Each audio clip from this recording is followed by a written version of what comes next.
नमस्कार, news India देख रहे हैं आप। मैं हूं आपके साथ पूजा अग्रवाल। बुलेटिन में आप सभी का स्वागत है। 9 बज चुके हैं और 9 बजने के साथ ही वक्त हो चुका है 9 बजे 9 रिपोर्टर का, जिसमें हमारे रिपोर्टर्स अलग अलग जगह से जुड़कर हर खबर पर विस्तार से आपको देंगे पूरी जानकारी और पल पल की अपडेट। इससे पहले रिपोर्टर्स का रुख करें, उनका तारुफ आपसे कराऊं। बड़ी खबर मैं आपको बता देती हूं।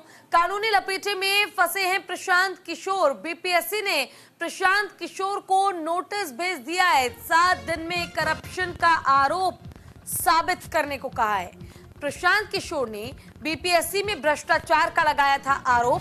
बीपीएससी विवाद को लेकर जन स्वराज पार्टी के संस्थापक प्रशांत किशोर एक और कानूनी पचड़े में फंसते हुए नजर आ रहे हैं। 70वीं बीपीएससी प्रारंभिक परीक्षा को लेकर प्रशांत किशोर ने जो आयोग पर भ्रष्टाचार का आरोप लगाया था, उसको लेकर अब आयोग की तरफ से प्रशांत किशोर को कानूनी नोटिस भेजा गया है। और बीपीएससी परीक्षा में कथित धांधली को लेकर प्रशांत किशोर जब पटना के गांधी मैदान में आमरण अनशन पर बैठे, तो उस दौरान उन्होंने आयोग पर पैसे लेकर सीट पहले ही भेज देने का आरोप लगाया। बीपीएससी की तरफ से कानूनी नोटिस भेजते हुए कहा गया है कि अगर प्रशांत किशोर ने आयोग पर लगाए गए आरोपों को 7 दिनों के अंदर साबित नहीं किया, तो ये माना जाएगा कि उन्होंने आयोग की छवि को धूमिल करने के लिए आपराधिक साजिश रची थी। चलिए, ज्यादा जानकारी के लिए राजीव मोहन पटना से हमारे सहयोगी सीधे लाइव जुड़ गए हैं। देखिए राजीव, फिलहाल प्रशांत किशोर ने बीपीएससी को लेकर जो बयान दिया, वही बयान उनके लिए खतरे की घंटी बन चुका है और फिलहाल उन्हें नोटिस भेज दिया गया, जवाब तलब किया गया। विस्तार से सबसे पहले बताइए, आखिर ये पूरा मामला क्या है? देखिए, बीपीएससी ने प्रशांत किशोर को नोटिस भेजा है और इससे साफ लगता है कि अब बीपीएससी भी जो है, बीपीएससी और प्रशांत किशोर के बीच नूरा कुश्ती चालू हो गया है। अब इसमें आरोप जो लगाए गए हैं वो ये कहा जा रहा है कि प्रशांत किशोर को यह साबित करना चाहिए, बताना चाहिए कि आखिर किस आधार पर उन्होंने यह आरोप लगाया है कि बीपीएससी में पदों को बेचा जा रहा है और उसमें जो अधिकारी बैठे हैं वो जो है ये भ्रष्टाचार में लिप्त हैं।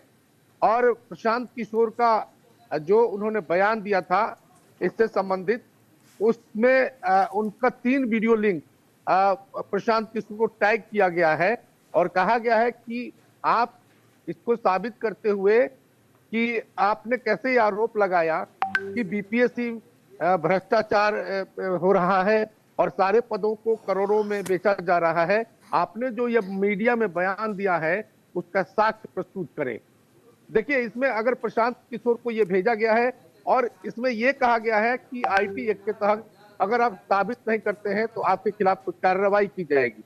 आईटी एक्ट में क्या कार्रवाइयां होंगी और कितना सख्त होगा सबको पता है।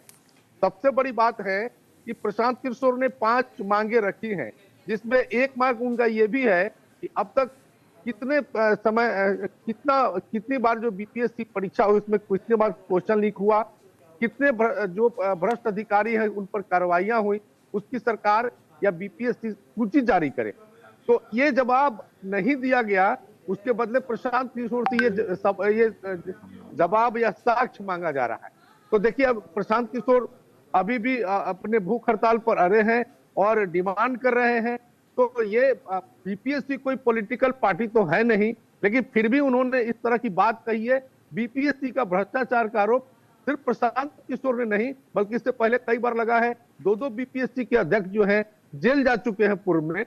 तो ऐसा बीपीएससी ये कह रही है कुछ साक्ष्य दे। ये तो कोर्ट बने, जो जांच कमेटी है वो कहीं से देगा या उनकी जो अपनी जांच होती है उसमें करना चाहिए। मूल जो मांग है वो ये है कि बीपीएससी की परीक्षा में धांधली हुई, ये छात्र आरोप लगा रहे हैं। तो जब छात्र धांधली का आरोप लगा रहे हैं तो री एग्जाम नहीं करके अब प्रशांत किशोर पर निशाना लगाया है बीपीएससी ने। अब देखिए इसमें आगे क्या होने वाला है।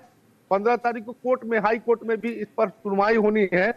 तो अब बीपीएससी इतने दिनों के बाद ये 6 जनवरी 7 जनवरी को 6 जनवरी से पहले ही प्रशांत किशोर ने ये बयान दिया था गांधी मैदान में कि जो बीपीएससी है वो बीपीएससी जो है भ्रष्टाचार में लिप्त है, और जितने भी भ्रष्टाचार जो परीक्षा नहीं हो रही उसके पीछे उन्होंने बताया था कि इनकी मंशा ये है कि पदों को बेचे और करोड़ों का डील हो रहा है। तो चलिए ऐसे आरोप ठीक है, आपका बहुत बहुत